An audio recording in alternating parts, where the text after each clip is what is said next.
Bonjour à toutes et à tous et bienvenue pour cette nouvelle émission du 100% Quintet. J'espère que vous allez bien et direction ce vendredi 1er décembre sur l'hippodrome de Vincennes, le Temple du Trot bien évidemment, pour analyser la troisième épreuve du programme pour des chevaux de 6 ans n'ayant pas gagné 141 000 euros. Ce sera sur 2100 mètres et ils seront au nombre de 16. Regardons justement les partants de cette épreuve, à commencer par celui qui s'élancera à la corde, le numéro 1 de Joby, qui reste sur 3 succès. Hermès d'Écreville, le numéro 2, est capable de se racheter de ses récents malheurs. Hashtag Chamande, le numéro 3, sera également à suivre, tout comme Bocadamo, associé à Jean-François Sonnet pour son entraînement. Titan Yoda effectue un long déplacement et l'Opanalm, le numéro 6, est avant le coup une chance régulière au même titre que Hunt, le numéro 7, ou Peur des Chasses, le numéro 8, sera associé à Michael Nimzik. On a également le numéro 9, As de Curl. Dans la seconde partie, nous retrouvons le numéro 10, Aloam, associé à Alexandra Brivard. Gisquet Justus avec Gabiré Gélormini. Igor Derpel, numéro 12, n'a pas beaucoup de marge avant le coup, mais peut faire partie des possibilités. Hôtel Mystique, le numéro 13, sera déféré des 4 pieds pour l'occasion et est capable de créer la surprise au même titre que Fetlot Joint, le numéro 14, associé à Benjamin Rochard. Heart of Glass, le numéro 15, associé à Christophe Martens. Et Twigs Honor sera le driver Eric Raffin sera son driver, pour ce numéro 16 qui évoluera pour la première fois dans la discipline du trot attelé en France. Il a déjà couru du côté de l'étranger. Voilà, on a fait un petit peu le topo des partants et nous allons tout de suite regarder les forces en présence.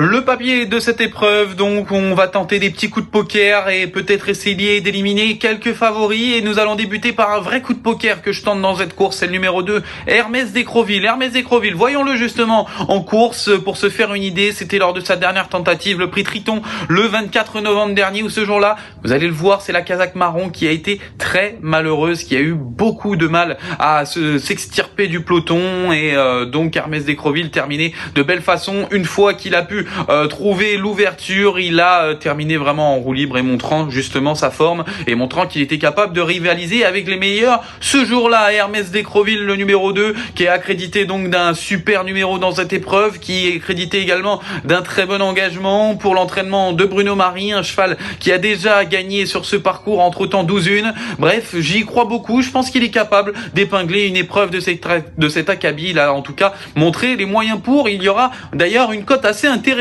En deuxième favori, Titan Yoda, le numéro 5. Alors, nous n'avons pas beaucoup de recul de se protéger de Daniel Weierstein, je ne vais pas écorcher son nom. Titan Yoda, qui a pourtant des lignes très solides du côté de la Suède. Il a également lutté avec des chevaux comme Calgary Games, donc avant le coup, il ne les a jamais battus bien évidemment, mais il a toujours été dans des catégories assez relevées du côté de la Scandinavie. Avec ce numéro 5 derrière l'autostart, son entourage fait le déplacement. Il est capable évidemment de s'imposer dans une épreuve de ce genre. En troisième favori, on revient du côté des Frenchies, c'est le numéro 1 Hit de Joby pour l'entraînement de Pascal Godet, qui détient une statistique très bonne sur l'hippodrome de Vincennes. C'est 2 courses, 2 victoires, avec notamment un succès à la clé sur ce parcours dernièrement. Du côté des apprentis, cette fois-ci il monte un petit peu de catégorie, mais il a montré des moyens. Il reste sur 3 succès. Il est également un cheval très régulier dans l'ensemble, avec un bon numéro derrière l'autostart. On est obligé évidemment de l'inclure dans une sélection. En quatrième choix, j'ai décidé de prendre le numéro 14, Fetlot Joint,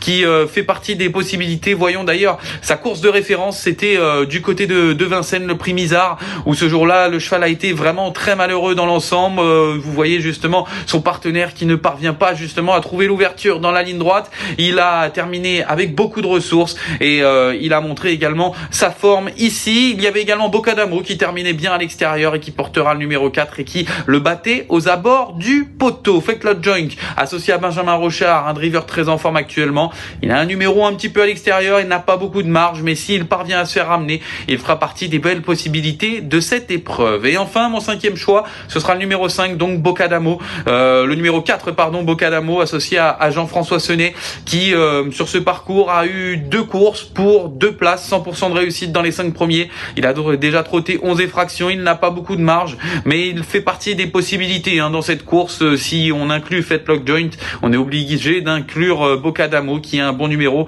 du coup derrière la voiture et qui va se faire ramener et qui peut évidemment figurer à l'arrivée. Voilà, donc pour les 5-6 forces en présence, on aurait pu retenir Hunt, le numéro 7, on aurait pu retenir également #Chaman, le numéro 3. C'est une course qui est très ouverte dans l'ensemble avec peu d'impasse finalement à réaliser dans cette épreuve. Justement, nous allons faire la synthèse de ces choix.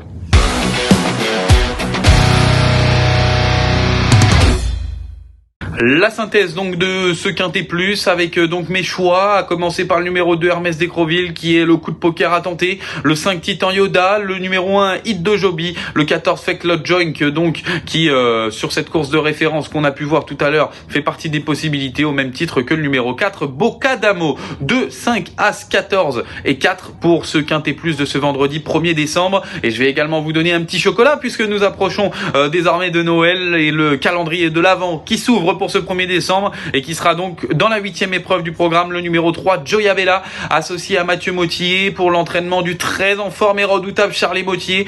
Alors elle reste très susceptible, cardiaque s'abstenir, mais avant le coup, en qualité pure, elle est vraiment au-dessus de la mêlée. Je pense qu'elle peut nettement s'imposer à condition évidemment de rester au trot pour ce numéro 3 Joya Bella. Voilà, j'espère que vous avez apprécié ce numéro. N'hésitez pas à lâcher un petit pouce bleu et à également commenter. Nous sommes avares justement d'avoir les petites analyses de chacun d'entre vous et de également votre sélection pour ce quintet plus de ce vendredi 1er décembre. Et quant à moi, je vous dis à très bientôt pour un prochain numéro. Merci à vous d'avoir suivi cette vidéo. Alors pour vous abonner à notre chaîne YouTube, c'est ici.